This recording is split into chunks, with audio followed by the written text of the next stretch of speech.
Hi guys, this is Rusty78609. I'm at Walmart in Central Texas, USA, and I just want to show you some things that you new RVers will need.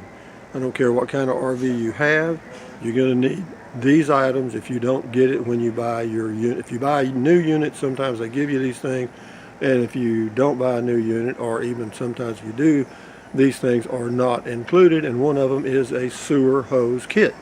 And the one I like is the one right here. It's this one right here, 15 foot, and it's got the ends on it, which is important. It comes with the ends already on it. They're already attached. And that's that one's $29.97. They've got a 10-foot one. Get a 15 foot. If your hose is a little too long, that's not a problem. If it's too short, that can be a problem. And you can also buy these little cheapies up here. There's one there, a 20 foot that doesn't have the ends for $7.74. And you can buy the ends separately and save a few bucks, but sometimes getting those ends on there can be a little bit difficult. Having said that, the next thing you're going to need after you get your sewer hose is what?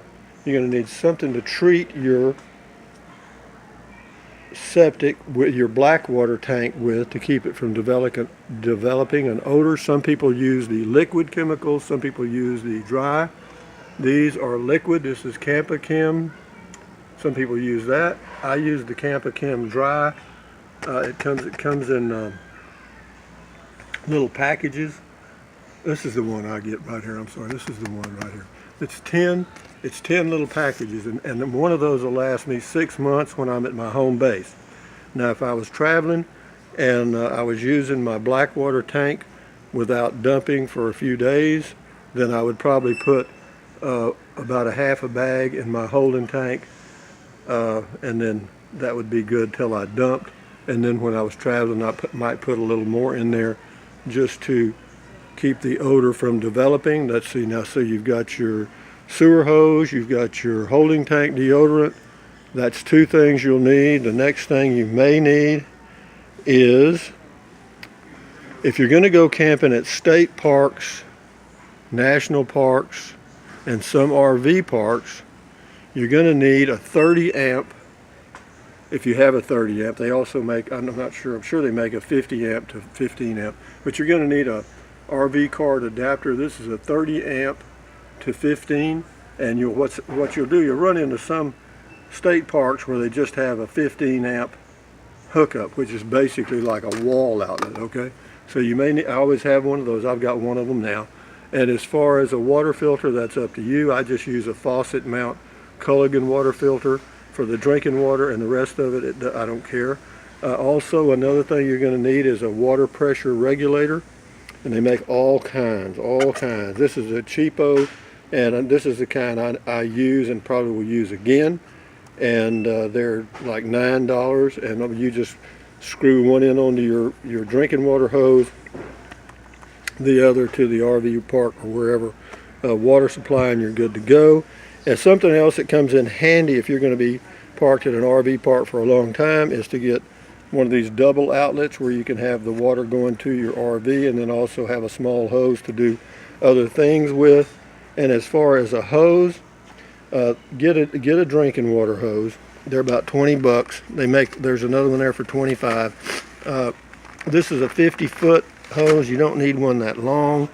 There's one there that says 10.6 meters. That's 35 feet. Those are long hoses. What I would recommend is, take one long hose and one short hose. If you can get one that's about, what was this one again? Well, this one was 50 feet. You can get that. Yeah, you need one long hose and one really short hose.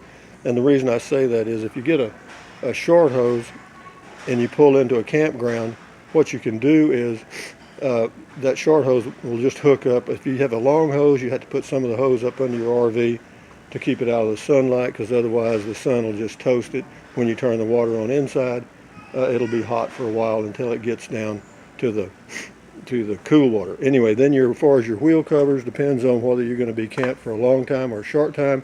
If you're going to be full time out on the road, the wheels covers will help prevent dry rot on the tires. As far as these leveling blocks, they can be a godsend. I have some different ones, they don't have them here. But the wheel chocks, wheel blocks can come in handy for leveling your RV if you're at a state park particularly, or at a national park when the sites are somewhat unlevel. Usually the RV parks, the sites are usually pretty level. So those are just some of the things, and then some of the bonus things you can do, or you can get, of course, in the beginning, a lot of people do a lot of things that you don't need. Like you can buy these patio mats. Some people use them. They've also got all kind of patio lights, like Christmas lights and stuff you can hang out. That's up to you. I never did use any of that stuff. But anyway, having said all that, guys, the basics are, of course, the water hose, the septic, or the sewer hose, and of course your septic tank deodorant, and then that's, you pretty much got it good to go. And if you want to take an electric adapter, that's fine. As far as the length of the sewer hose, what happens is some RV parks, and even the national parks, state parks, you'll pull in and your hookups will be in the back, okay? But then their hookups are up to the front of your RV. So then your drain hose has to reach that spot, and but a 15-foot hose, that's 5 steps. That's usually a good length. 10 feet might be a little short. I would go with 15 myself. Now you can get a 20, but what's going to happen there is you'll just have a lot laying on the ground, and but that's up to you. But anyway, other than that, and as far as the holding tank deodorant, that's purely individual choice, and all the they've got everything, toilet treatments and everything for keeping your camper clean. Now, do you have to use camper soft special toilet paper in your camper? I never have. I've always just bought the cheap toilet paper at the grocery store, and it's always worked. I mean, I'm on a septic system now and never had a problem. Been there 12 years at my home base. So anyway, having said that, I hope that gives you some ideas. But as far as a drain hose, you can get you a 15-footer at Walmart for, looks like, this is around 30 bucks. They got a 10-footer for 18. There's another 15-footer there for it looks like 24. So that different prices. But again, go with a 15-footer. I don't think you'll regret it. But having said that, thumbs up, Carpe Diem from Central Texas, USA. Adios, bye, bye, bye, USA. Made when you can. Drink plenty of water. Stretch, walk, keep your health. In fact, I just got through doing my walking here at Walmart, and the reason was what? Because it's raining outside, okay? But I did do some walking, and also, you can add, if you are going to be full-timing and you're in a park for a long time, going to be there for a long period of time, and you need a longer drain hose, not a problem. Just go to Walmart and get it. Now, when you're parked, like I'm parked at my home base several months a year, some people close the valves and drain it just when it's full. I leave my valves open when I'm parked for a long period of time, and I just add about 2 tablespoons of this Campa Chem. I get the 10 bag, this stuff right here, and one of those will last me about 6 months when I'm at my home base, and I just put about 2 tablespoons with the morning flush, and it works great. I've never had any tank odor ever. So having said that, guys, enjoy your day. Adios. Bye-bye.